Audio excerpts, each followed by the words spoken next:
discretion is advised. Hello, everyone, and welcome to another edition of the New to Wrestling podcast. Sort of. First and foremost, I'd like to apologize for Kelsey and I's kind of impromptu hiatus. For those of you who don't know, we both work in small businesses, and this time of year, the holiday season, is the bread and butter for those operations. So, unfortunately, life comes at us fast and loose, and we had to make adjustments just because of how much work there is to do and how few hands there are in small businesses. So, first and foremost, support your local small businesses. If you haven't this past weekend, Small Business Saturday, all that jazz. But but first, I just wanted to make an apology. It wasn't an announced thing, wasn't something that was planned. We just needed to take a second for our collective sanity so that we could continue to come back and do some fun stuff. But I wanted to come back and just do something that I had also promised a while ago, and that is the Wrestling Book Club, Reading the Ring. If you pay attention to our socials, you may already know, but if you don't worry, it's been a long time, that I had announced that I wanted to cover Do A Powerbomb by Daniel Warren Johnson. It's a fantastic graphic novel. It got 7 issues. Um, and this was actually suggested to me by an ex who is a comic book artist himself, and is a big fan of Daniel Warren Johnson, and suggested it to me knowing that I am a huge wrestling nerd. And it's fantastic. I love it. I loved it from the start. It really just pulls at the heartstrings from the rip, and just takes you on this like otherworldly adventure. I love it. I think it's great. I'm going to read the synopsis for you, just so you can kind of get kind of a feel for what we're going to get into, and then we'll go over just what happens in the story. So, spoiler alert, spoiler alert, spoiler alert. This is a book club. If you haven't read the book, go get it. Stop right now. Pause it. Do what you got to do. Come back and check it out, and we can talk about it. So. Quickly, the synopsis. Lona Steelrose wants to be a pro wrestler, but she is living under the shadow of her mother, the best to ever do it. Everything changes when a wrestling obsessed necromancer asks her to join the grandest pro wrestling tournament of all time, which is also the most dangerous. It's The Wrestler meets Dragon Ball Z in a tale where the competitors get more than they ever bargained for. So good. So before we get too into the plot of it all, there is a note in the beginning of the graphic novel from the author, basically explaining how he got into wrestling, which is fantastic because this is, after all, the New to Wrestling podcast. So he says the year is 2018. He recently had a child, so he's up at all hours of the evening. And he came across the New Japan Pro Wrestling G1 Climax tournament, which is, a months-long tournament that happens in Japan. And, if you are familiar with New Japan itself, or even AEW, lots of competitors from all over the world go to compete specifically in that tournament to be featured and to really get their name out there. So he, in his sleepless wonder of of being a new father, fell into wrestling and was inspired to create this story. Um, we're introduced to some of the characters. So we have Yua Steelrose, which is the mother of the protagonist, Lona, the best to ever do it. She is a world champion. Fantastic stuff. We meet Cobra Sun, who is the initial opponent for Yua. And then we also have Uncle Blood, who is Yua's brother, also a wrestler himself and a trainer. And then we have Lona, our protagonist. You'll see. Someone who deals with a lot of trauma, someone who is very stubborn and does not doubt her. I mean, she has moments where she doubts her abilities, but does not doubt her heart. And that's something that just really, it just sticks to you. There's just something about that I personally really resonate with. Um, I hate being told no. I hate being told I can't do something. I really genuinely take it as a, oh, really? Some way, somehow, I'm gonna figure it out. And she's very in that same vein. So she's a character that I relate to. Um, we meet Jacob, which is Lona's father, and then we have Willard Necrotin. I might be butchering these names. I apologize, but he's the necromancer, the strings behind this otherworldly tournament. Um, Settings, I'm not sure. I mean, it takes place in Japan, like that's where the story starts. And then it gets taken to a planet called Valthar, and specifically the Baron Bastion, which is like this giant castle of the necromancer where he throws this otherworldly tournament where uh wrestlers from all over the universe come and wrestle to the death, essentially, for the right to bring somebody of their choosing back to life. So let's get into it. It opens with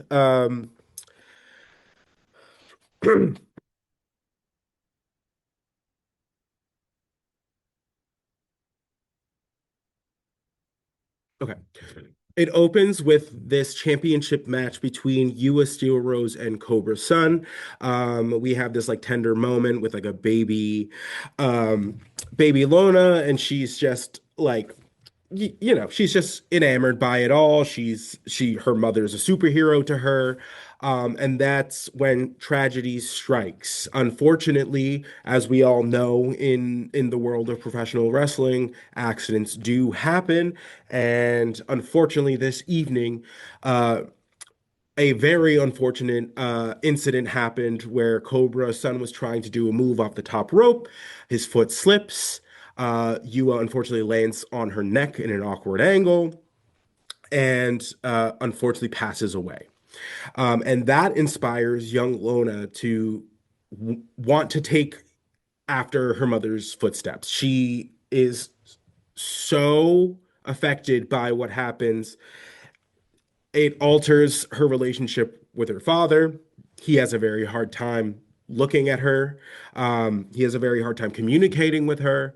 And it creates this distance between them. And she is inspired to follow in her mother's footsteps. I mean, a very similar kind of thing would be kind of Robert Irwin and Steve Irwin. Like he is very much made his life's work his father's life's work, and that's something that she's trying to carry on the tradition. She has a love for wrestling that not even the death of her mother is something that can alter. So she's obviously very headstrong, obviously very motivated to do this. But that being the case, because of her history and who her mother was, unfortunately, she cannot find a trainer. No wrestlers want to touch her. They don't want to go anywhere near the incident. They basically kind of like move on as if it's forgotten. She even appeals to her uncle Blood, who is a trainer, and he lets her know that she he had made certain promises to her father about not training her to keep her safe. And of course, this uh, creates even more a further drift between Lona and her father.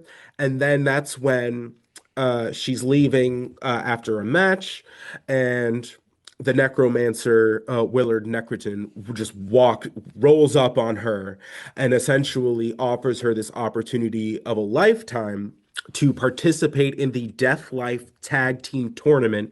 The winner brings somebody of their choice back to life. The gag of it all is that the necromancer does not realize that wrestling on Earth is stage. It's predetermined. He doesn't, that's not a thought in his mind because he only takes it in through the television.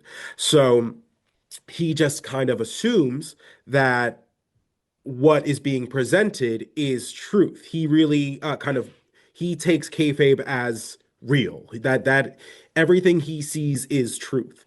So he offers her a shot at this tournament.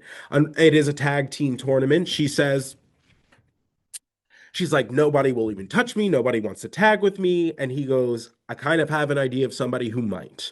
And that brings her to Cobra's son, who is still wrestling, just really beat down. He finds himself in death matches, just really kind of not the wrestler he was. He's just kind of doing it to survive, it feels like. Um, and she, we realize very quickly that Cobra's son is Jacob, Lona's father, which is so now when we have this moment where we like think back to the beginning, they have this accident. It is literally a husband accidentally killing his wife in the ring in front of their child, which is just, could you even imagine? Could you even fathom what that would do to a person and a family? So basically, uh, Lona kind of like talks Cobra Sun into it. She does not know. Obviously, he wears a mask. He's a luchador. He's a uh, Canadian Japanese luchador, which is quite a combo. But he's a masked wrestler. So she doesn't realize it just yet. Um, so he feels guilty, obviously, and she wants her mother back. He wants his wife back, so he eventually agrees to team with her. My assumption is in the interest of keeping her safe. So then we get transported to the planet of Valthar and the Baron Bastion, where this tournament is going to be like taking place. There's 8 teams, and then it kind of just takes us through their participation in the tournament. So we find out their tag team name is going to be Sun and Steel. Love it. Very catchy. And then we meet these other tag teams who they will be facing. First, it's going to be Sun and Steel versus Orangabang, which I think is a fantastic name. You're not going to convince me otherwise. I love that. Orangabang. Please. It sounds like Bangarang, that like Skrillex song, but I digress. Um, in that match, we really see that Cobra is trying to protect Lona. He does not want to tag her in through all of it, uh, until he is basically forced to because his body will not allow him to continue. She kind of gets the hot tag, um, does her thing, finishes the match with a moonsault. Um, and throughout this entire, like each of these teams that we will come across, we learn who they're fighting for. So there is always a level of, for lack of a better word, because a lot of them aren't human, there is like a humanity to each of these teams. So you see that it's a little bit different in terms of like wrestling, where sometimes the villain doesn't always have a point. I tend to think that the best villains, you can always kind of see their point of view, whether that's in wrestling, whether that's in movies, um, where it's like they have an idea that seems righteous, at least to them. But it doesn't always kind of register that way through their actions or the means and how they do things. So um, so Lona picks up the victory, and basically from that point, they're like, hey, like we have to be a team. Like this isn't going to work. We're going to get hurt and die, and then all of this will be for naught. So they finally like train together. They work on some tandem moves. Love to see it. So then our next contest is going to be Sun and Steel versus the Knights of Rhine. As you said, it's very King Arthur-esque. Um, Lona starts this match. She is getting her shit absolutely rocked. The um the Knights of Rhine even like do their finisher on Lona, which is they call it the King Arthur's table. It's the Shatter Machine, FTR's finisher. So they like barely survive this rap. Next we find who's going to be on like the other side of the bracket, and it is a team called Puro Pack. And in that team, we find out that one of the members is Uncle Blood, who is also there. Also, this Puro Pack team very much given like Scorpion and Sub-Zero vibes, just based on the fits, not based on anything else, obviously, but the fits alone, Mortal Kombat. Um, but we find out that it's Uncle Blood, and he was also invited by the necromancer for an opportunity to try and get U.S. Steel Rose back, which is wild because now there are like three participants all trying to get the same person back. Um, to me, it seems like the necromancer must have been a fan of you, a big fan, if he's allowing kind of like this to happen.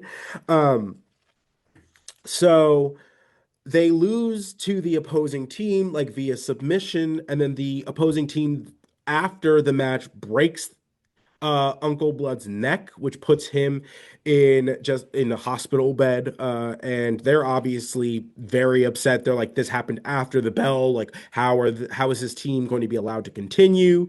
And because they're so upset and they want to get their kind of like lick of vengeance back, they propose that the next match um, between Sun and Steel and FISO, which is the opposing team, uh, they is going to be a death match. They raise the stakes. We want weapons. We want it all. They said, "You're gonna put my family in the hospital. We're coming for your neck." And I love to see it. Obviously, Lona has some trepidation. She's never been in a match like that. Her father gives her this advice um, of she asks like, is this gonna hurt? Like, this is gonna hurt, isn't it? And he's like, yes, like you just gonna have to learn to separate yourself from the pain, put it somewhere else, and just move on, because there's no other way to get through it. um so in this match, uh Lona finds out that Cobra's son is her father. He gets unmasked. She finds out who it is. And through the distraction, they end up losing the match. And we're like, oh shit, like what are we gonna do now? Like how the I thought it was over. Um, and then it immediately takes us into a flashback of Cobra, Jacob meeting Ewa and them like finding each other, falling in love.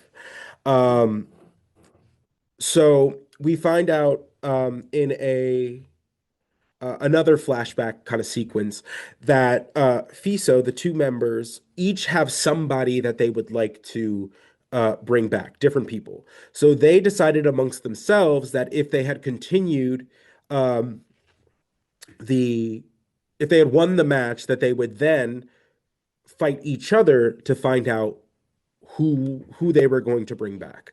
Unfortunately, things go too far, and both members of that team die, and the necromancer is forced to then crown Sun and Steel, being the runner up of the tournament, the winners of the tournament. So we we're like, okay, cool, cool. All right, I'll take it. A win is a win is a win is a win in wrestling. So um, then the necromancer kind of pulls the wool over their eyes and is basically like, oh, actually, don't have that much juice to like just be bringing back people this year. Um, Part of the exile deal. Like I'm stuck in this other world. I've been kind of doing this tournament for a few years, and now I just don't have the juice to do it. He goes, but I know somebody who would be able to do that for you, no problem. And that person is willing to face you both in a 2-on-1 handicap match. So it's going to be Sun and Steel versus God. Crazy. God, the big man himself, the big G, like insane. They go, okay. Um, so basically, they put on this valiant effort against God. It's God. God's not losing. God's eventually going to dunk on him, dunk on us all, I'm sure, if you believe in such a thing.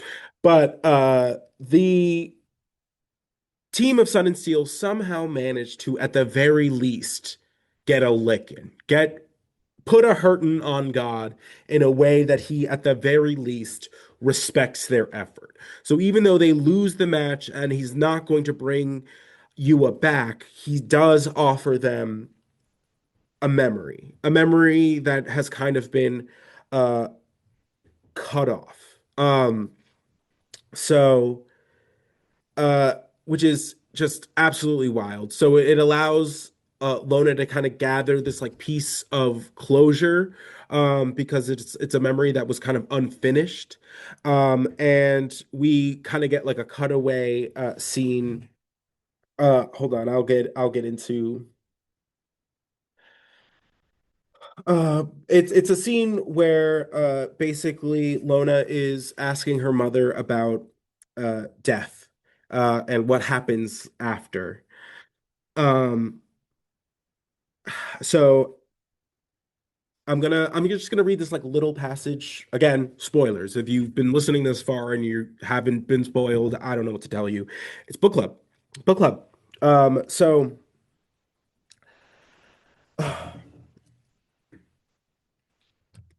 so basically she explains to Lona that the afterlife is basically kind of like wrestling.